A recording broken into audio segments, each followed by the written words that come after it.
What's going on with the truckers? I can't believe this is our last video of 2024.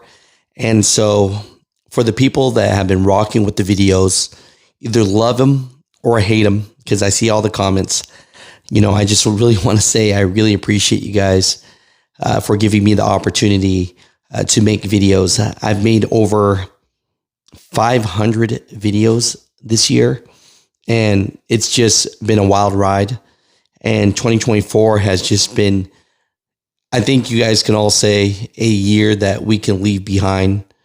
I am hoping for 2025 to be a better year. I want all the truck drivers out there to be healthy, to make money. I tip my hat to you guys for the industry being as bad as it is, for over like 10,000 companies just going out of business in 2024.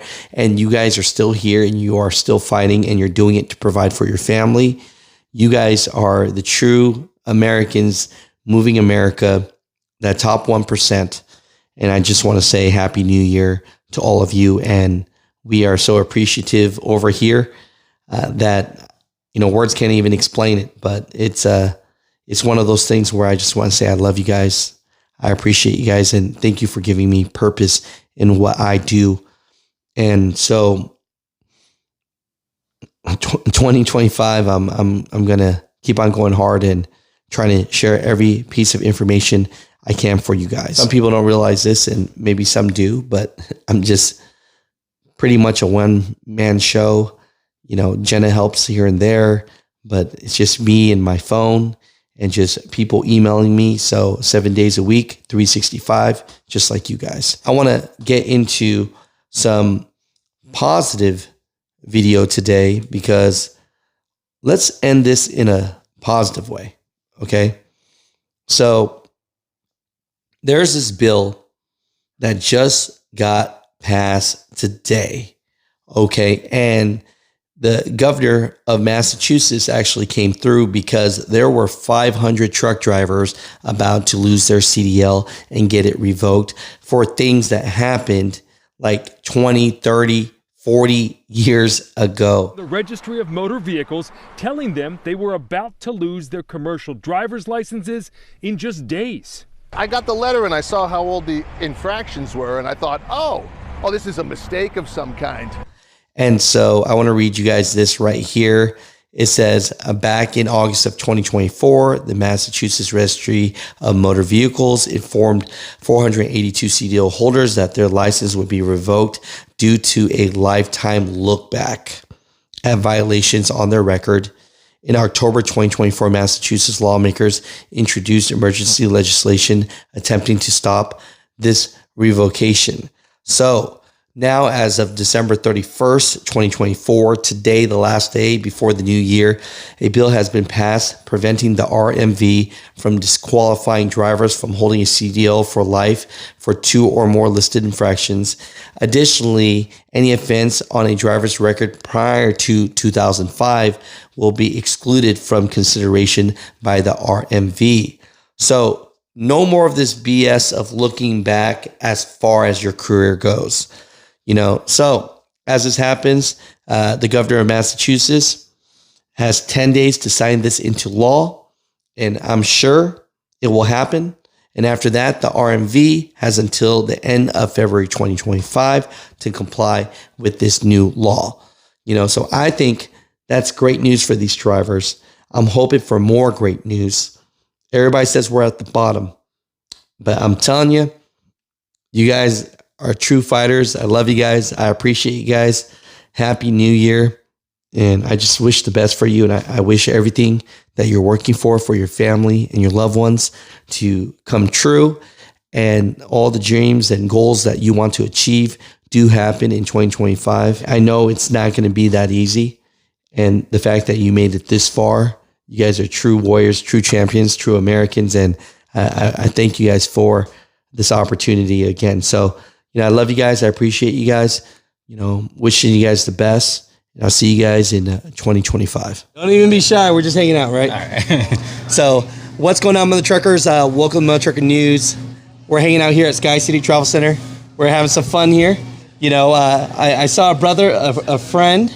You know, it was so cool. You said your dad watches the show too. Yeah, we both watch it. You know, and you know, later on, I'm gonna have to get some B-roll and maybe get a little tour of that RGN and what you got going on out there. Yeah, sounds good. You know, so what's your name, brother? Let people know. Christian.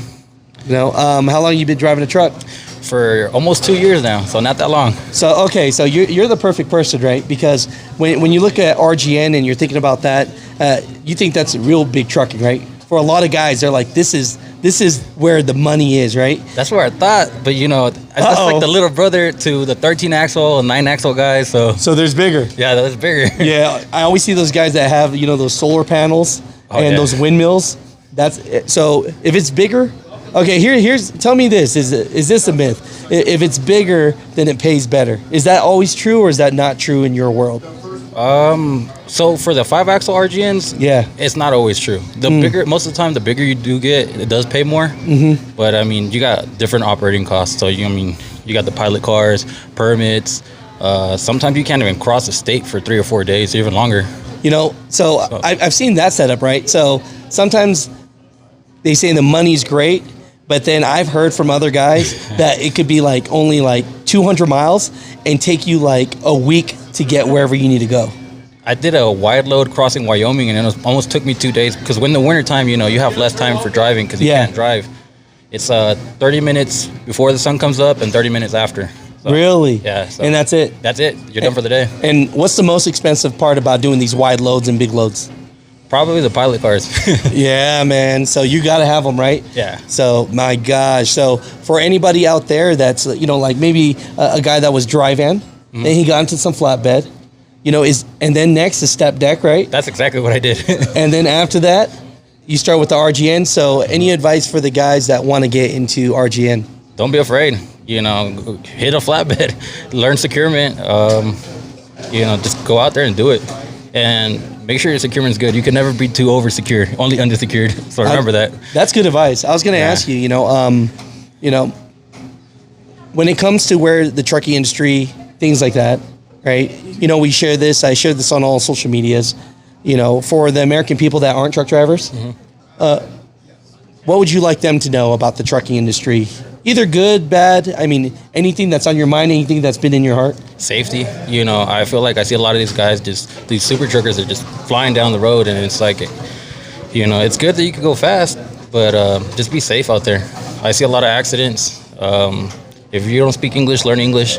You know, you don't have to learn it perfectly, but just learn to read the signs. You know, I'm Hispanic, so it's because, you know, like for instance, I see like the guys come from Canada. You know, they're of Indian heritage. Yeah. And I see a lot of Canadian trucks, even all the way down south, which is kind of crazy to me. But they don't really speak English, and you know, they don't have any common courtesy. There's little things that kind of make the road safer if you think about it. Yeah. You know, taking your time to get back into the right lane if you're gonna go into the left lane. And it's the same thing for the guys that come from Mexico. You know, I've been all the way in the Northeast, Massachusetts, and you know, they're trying to communicate with somebody so that they can get him talk to the shipper or to the receiver. Yeah. And it's like, hey, you know, why aren't they the companies making sure that you can at least communicate? That's really my big thing. Yeah, no, I hear you. So all the people that are always saying, hey, you know, anyone talking about, you know, speak English, read in English, it's not hate. It's just about safety. No, it's just about safety, yeah. I love that. I'll definitely say that. Hello, man. So that's awesome, brother. Look at that. So tell me, man, what's the advice? Walk us around. I mean, what's the big thing that you're seeing or you're learning? Because there's going to be a lot of guys that go, oh, he got 2 years experience, you know? Know what you're doing. Really, a lot of it's pyramid, you know what I mean? People always want to talk about, like, oh, it's just easy to throw some change. No, you really got to know what you're doing. Like I said, there's no such thing as reverse pyramid, just look at pyramid. If you're not sure, throw some more on there. So, right here, you think if they were to vote on your strap game, you think they're going to hate, or they're going to say this guy is oversecured? No, I'm not oversecured. I did everything that I'm supposed to do. The machine weighs about 35,000 pounds. Yeah. A little bit less because it doesn't have a bucket. But I mean, I threw the strap on there.